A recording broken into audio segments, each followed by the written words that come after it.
Hello again, everybody. This is Mr. Everything, and I'm coming back at you with another Wargaming miniature video. In this video, we're continuing on with our Painting 101 tutorial series. In this episode, what we're going to do, it's a two-part video. What we're going to do is we're going to show you blacklining with a Pixma brush and how you can improve the look of these figures. In the middle, I'm going to have a before and after the blacklining, so you can kind of see how it'll affect your figures. Now, what the blacklining technique is, before I start doing it, what it is it takes your model, and you notice that there are areas where white might be on white, right? Like these straps. I got a white vest and white straps. Well, you can't really see the straps because there's no defining line. Well, that's one reason why you dip, and if you dip with a darker color than I did, I went with chestnut, I went with a very light color, but if you go with a darker color, or if you use a wash, that's what washes usually do, is to really bring out the differences. But that's not enough. When there's a break in colors, like flesh to the red, right? When we got a hand to his collar or his cuff, there should be a defining line that makes that pop or stand out.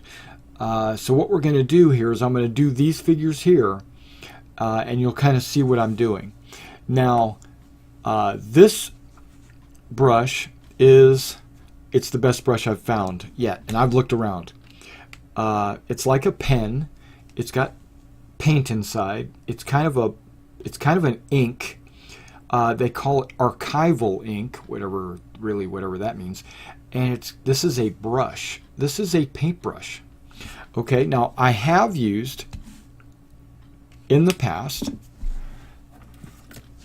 I would take a Sharpie and use a really fine tip point Sharpie to do my blacklining, and that does work. But sometimes I've noticed that the Sharpie stops writing after a little bit, and then you got to let the point of the Sharpie soak up more ink and then write again or whatever. But what I've noticed on this is it never dries. I haven't used it 100 million times yet. I'll probably need to go buy another one of these at some point. But right now, I've been using it on every one of my models ever since I bought it, and it hasn't dried on me, of course. So here we go. Let me show you some techniques.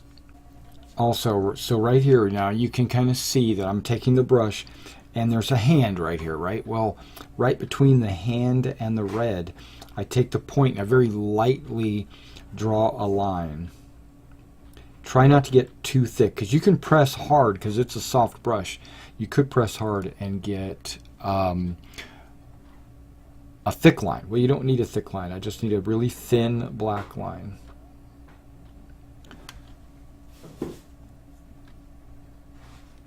Just like that. You might not be able to see it, but at the end you will.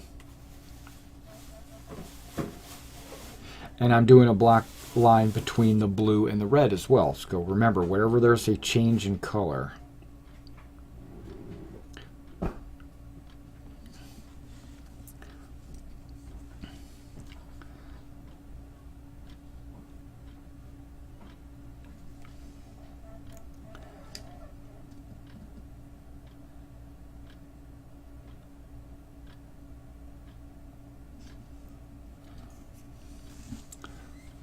okay, so let's continue on with the hands. You want to get, what it also does is if you have any overpainting, the black will actually eliminate that.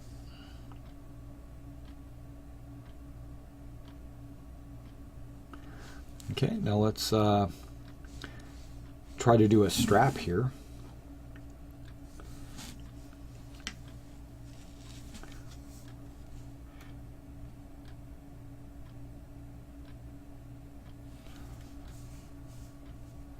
See how that strap's been done? Now there's a strap going down his body. I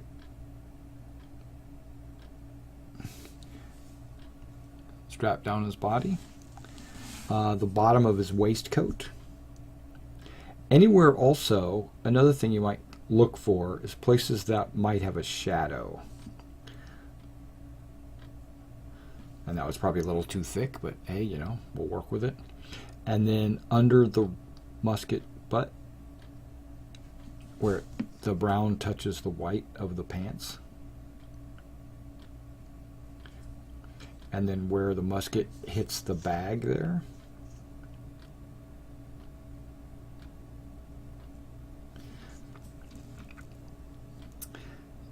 And then on the back, what I do on the back is I put a line between the gray and the brown. Gives it more, makes it more pronounced. I also got to do the sides, obviously.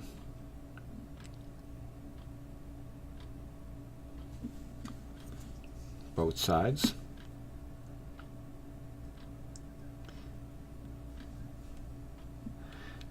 Okay, I see a spot where I didn't do the cuff with the sleeve or the hand.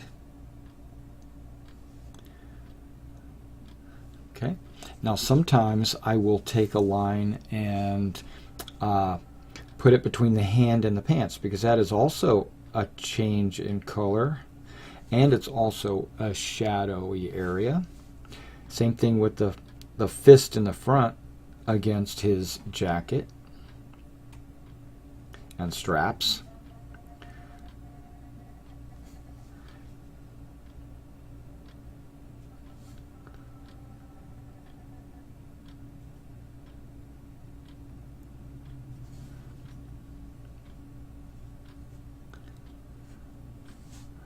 Oh yeah, one more spot that I tend to do between the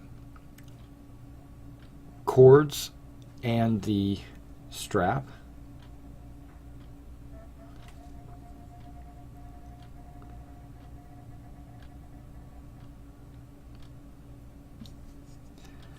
All right, now let me go ahead and finish all these and I'll show you what it looks like at the end. All right, so we got these guys finished. You can kind of see from there what they look like. But here, take a look at these close-ups of a before and after, like these figures before and after.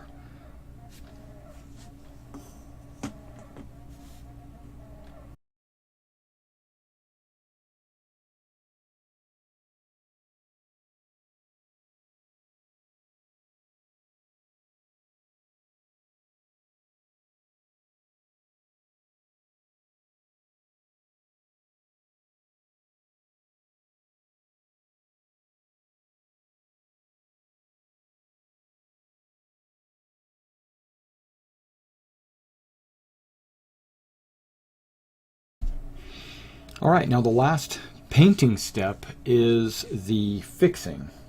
So what I need to do now is go through each of my models and kind of visualize each of the colors that I painted these guys and look for any imperfections or places that I might have overpainted, or maybe the black lining was too dark or something, you know, any kind of mistake at all. And if I see it, then I can jump in and actually fix it. Okay, so I'm looking at these guys. Look, oh, see, I got a gray piece right there and there's some white shining through.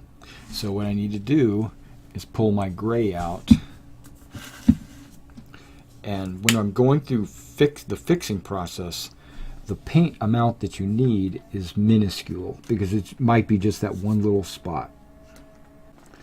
Okay, so now since I found something with gray, I'm going to basically go through all the models focusing on whatever I painted gray, which was only the gray coat. So I'm going to check all of the gray and just make sure there's no mistakes, or if there's anything I can like touch up or fix or highlight, now's the time to do it.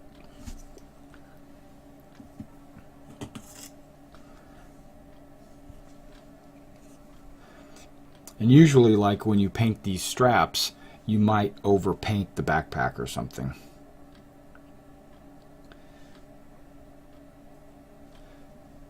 But I don't see very many mistakes because I'm just that good. No, but still, you want to double check just to make sure. Okay, and that ends the gray. Now, while I was kind of glancing around, I noticed there was a couple of gold things that didn't look right. So we're going to break out the gold again. Okay, so now I'm going to set the gray off to the side. That way I don't reuse it or go back to it, because I think I fixed everything. Now, there were a couple of spots of gold. Let me go ahead and fix everything, and then I'll be right back. All right, so these guys are pretty much done being painted. I've gone through and I fixed all the little pieces, overpaints, and imperfections of the models with all the different colors. And now what I'm going to do is move on to basing them and come back and see that, and we'll be right back.